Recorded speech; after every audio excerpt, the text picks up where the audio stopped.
और मेरी उन सब लोगों से अपील है हाथ जोड़ के, जिनको ऊपर वाले ने थोड़ा ज़िंदगी में कुछ दिया है, पैसा दिया है। अगर आप इंडस्ट्रियलिस्ट हो, अगर आप इंडस्ट्री चलाते हो, उद्योग चलाते हो, उद्योगपति हो, आपके पास पैसा होगा, यही टाइम है जब पैसा काम आता है। ऊपर वाले ने इसी टाइम के लिए आपको पैसा दिया था। आपके पास जितनी लेबर है, आपके जितने कर्मचारी हैं, एक चीज़, उनको तनख्वाह तो पूरी देना ही देना, मैंने पहले भी कहा था, लेकिन एक चीज़ सोच लेना, किसी को भूखे मत मरने देना। अपनी लेबर को, आपकी जिम्मेदारी है। सारे ठेकेदारों को भी मैं बोल रहा हूँ, सारे इंडस्ट्रियलिस्ट्स को भी बोल रहा हूँ, सारे बिजनेसमैन को बोल रहा हूँ, आपके जितने कर्मचारी हैं उनको रोज, अगर बहुत ज़्यादा गरीब है उनको आप अपने यहाँ, चाहे अपनी कंपनी में, चाहे दफ्तर में, कहीं भी आप उनको बुला के खाने का इंतजाम जरूर करना, आपकी जिम्मेदारी है। किसी को भूखा मत मरने देना। दूसरी चीज, मकान मालिकों को मैंने कहा था कुछ दिन पहले कि अगर आप मकान मालिक हैं, आपका किराएदार गरीब है, वो किराया नहीं दे पा रहा, उसका किराया 2-3 महीने के लिए पोस्टपोन कर देना, अभी उससे किराया मत लेना।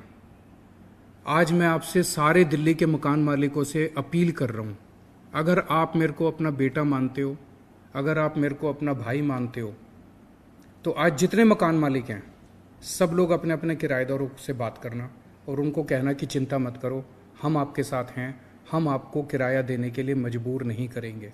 सब लोग जाके आज उनको आश्वासन देना। कहीं कहीं से ये खबर आ रही है कि कुछ मकान मालिक उनको ज़बरदस्ती कर रहे हैं, इसलिए वो छोड़ के जा रहे हैं। उनसे बिल्कुल ज़बरदस्ती मत करना। आपका किराया आप पोस्टपोन कर दो, महीने 2 महीने के बाद, जब ये कोरोना से, मान लो जब ये सारा झंझट खत्म हो जाएगा, उसके बाद मैं आपको, अगर कोई किराएदार गरीबी की वजह से आपका किराया नहीं दे पा रहा, मैं आपको आश्वासन देता हूं सरकार उसका भुगतान करेगी। जितने किराएदार हैं, अगर जो किराएदार गरीबी की वजह से थोड़ा बहुत अपना किराया नहीं दे पाएंगे, उनके बारे में मैं कह रहा हूं। लेकिन अभी कोई मकान मालिक जबरदस्ती नहीं करेगा, और अगर कोई जबरदस्ती करेगा मकान मालिक, तो फिर सरकार सख्त एक्शन भी लेगी उनके खिलाफ। सबसे मैं यही कहना चाहता हूं, ये इंसानियत का टाइम है, एक इंसान को इंसान के काम आने का टाइम है। हम पूरी जिंदगी पैसे कमाने में बिता देते हैं, हम पूरी जिंदगी शोहरत कमाने में बिता देते हैं, लेकिन मरने के बाद कुछ काम नहीं आता। मरने के बाद केवल ये काम आता है कि आपने अपनी ज़िंदगी में दूसरों के लिए क्या किया, निस्वार्थ भाव से क्या काम किया। ये मौका है, सब लोग एक दूसरे के काम आओ, सब लोग एक दूसरे की मदद करो, किसी को भूखे मत मरने दो, और पूरा देश एकजुट होके हम लोग अपने देश को बचाएं। मैं अपने आम आदमी पार्टी के कार्यकर्ताओं से भी अपील करना चाहता हूं, ये राजनीति करने का टाइम नहीं है बिल्कुल भी। सारी पार्टियों को इकट्ठा होकर काम करने का टाइम है, चाहे आप बीजेपी से हो, चाहे आप कांग्रेस से हो, चाहे आम आदमी पार्टी से हो, सारी पार्टियों को एकजुट होकर देश को बचाने का टाइम है। कल मैंने देखा किसी दूसरे हमारी विरोधी पार्टी के लोगों ने हमारे ऊपर कुछ गलत आरोप लगा दिए ऐसे ही। तो मैं देख रहा था सोशल मीडिया के ऊपर हमारे भी कुछ कार्यकर्ता उनके साथ उलझ रहे थे।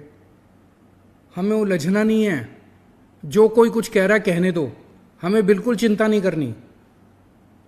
2 चीजें हैं, अगर हमें कोई आके हमारे काम में गलती बताता है, कोई कहता है जी यहाँ बिजली नहीं आ रही, उसको बिजली दिलवाएंगे। कोई कहता है जी पानी गंदा आ रहा है, पानी दिलवाएंगे। कोई कहता है जी बीमार हो गया, हम उसकी बीमारी का इलाज करवाएंगे। कोरोना हो गया, कोरोना का इलाज कराएंगे। जो भी काम है जनता के, वो सारे काम आपको करने हैं। लेकिन कोई अगर आपके ऊपर गलत आरोप लगाता है, गाली गलौज करता है, उसकी एक बार सफाई दे दो, बस प्यार से, मोहब्बत से हाथ जोड़ के उसको सफाई दे दो, उसे गाली गलौज नहीं करनी और आगे बढ़ जाओ। बस उसके साथ उलझना नहीं है। इस टाइम हमारे सामने, पूरे देश के सामने बस एक ही चीज है, अर्जुन की आंख की तरह, देश को बचाना है।